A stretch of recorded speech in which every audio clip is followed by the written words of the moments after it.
রাসূলুল্লাহ সাল্লাল্লাহু আলাইহি সাল্লামের কবরের পাশেই তো মা আয়েশা রাদিয়াল্লাহু তাআলা আনহা ছিলেন। আবু বকর সিদ্দিক রাদিয়াল্লাহু তাআলা আনহুকে রাসূল সাল্লাল্লাহু আলাইহি সাল্লামের পাশে কবর দেওয়া হয়েছে। আসসালামু আলাইকুম। ওয়ালাইকুম আসসালাম। জি, আমি রাজশাহী থেকে বলছি। আমার নাম মারজান। আমার 3টা প্রশ্ন ছিল।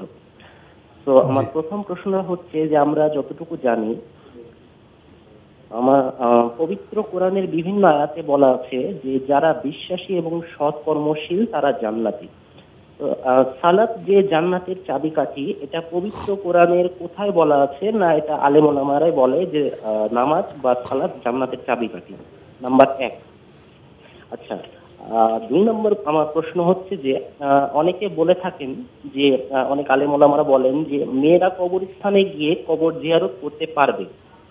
আবার অনেক হুজুর বলেন যে এটা করা যাবে না। এ ব্যাপারে আমাদের প্রিয় নবী মুহাম্মদ সাল্লাল্লাহু আলাইহি সাল্লাম কি বলেছেন?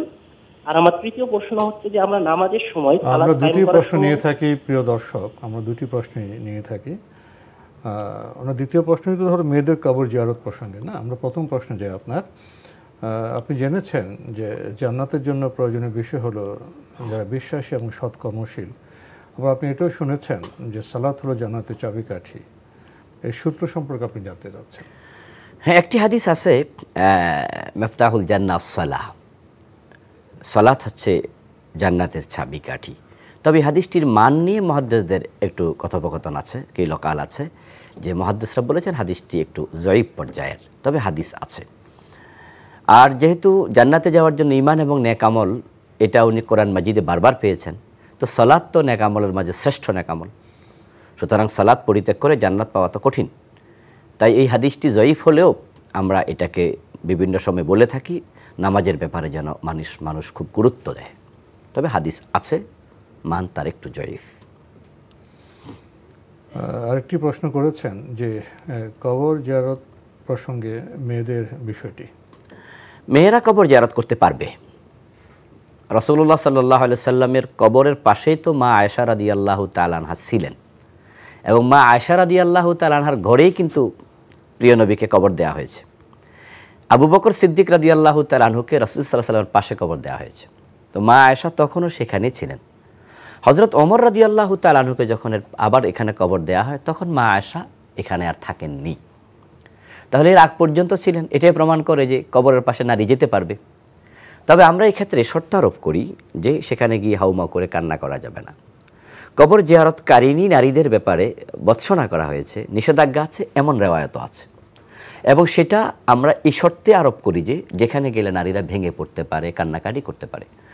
আজকের এই যুগেও রাসূলুল্লাহ সাল্লাল্লাহু আলাইহি সাল্লামের রওজা কিন্তু, কবর কিন্তু নারীদের জন্য প্রতিদিন 1-2 বার খুলে দেওয়া হয়, এবং নারীরা যারা হজে মদিনায় যায় তারা প্রিয় নবীর কবর জিয়ারত করে থাকেন।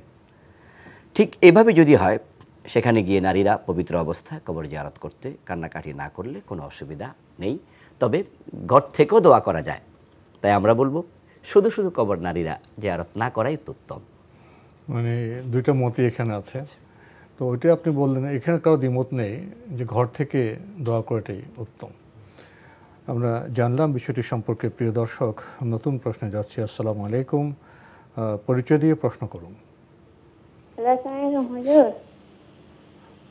আমার প্রশ্ন হয়েছে যে মেয়ে নামাজ পড়ার সময় যদি কোনো কারণে চুল বের হয়ে যায়, তাহলে কি তাহলে কি নামাজ হবে না? আর কোনো প্রশ্ন আছে আপনার? ধন্যবাদ আপনাকে। আপনি বলছেন যে মেয়েরা যখন সালাত আদায় করবে, মেয়েরা যে নামাজ যদি পড়ে তো মেয়েরা ছেলেদের মতন করে সিজদা দিবে, নাকি হাত যায় নামাজে মেয়েদের মিশতে পারবে? অনেকে বলে সিজদা এরকম হবে না, অনেকে বলে হবে। কিরকম ভাবে সিজদা দিবে এটা একটু বলে দিন।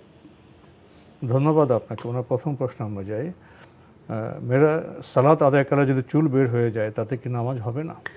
আসলে নামাজ হবে না, কারণ চুল ঢেকে রাখা ফরজ, এটা সতরের অংশ। এই জন্য অবশ্যই চুল যেন উনি ঢেকে রাখেন। তবে যদি অকস্মাৎ সামান্য একটু বেরিয়ে যায়, আবার সাথে সাথে সেটাকে ঢেকে ফেলা হয়, তাহলে নামাজ নষ্ট হবে না।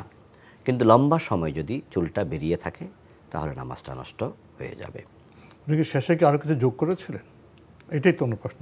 আরেকটা প্রশ্ন ছিল সেজদার ব্যাপারে। উনি জানি কি বলছিলেন যে পুরুষ এবং নারীদের সেজদা একই রকম যদি হয়, তাহলে নামাজ হবে কি না? যে নামাজ হয়ে যাবে।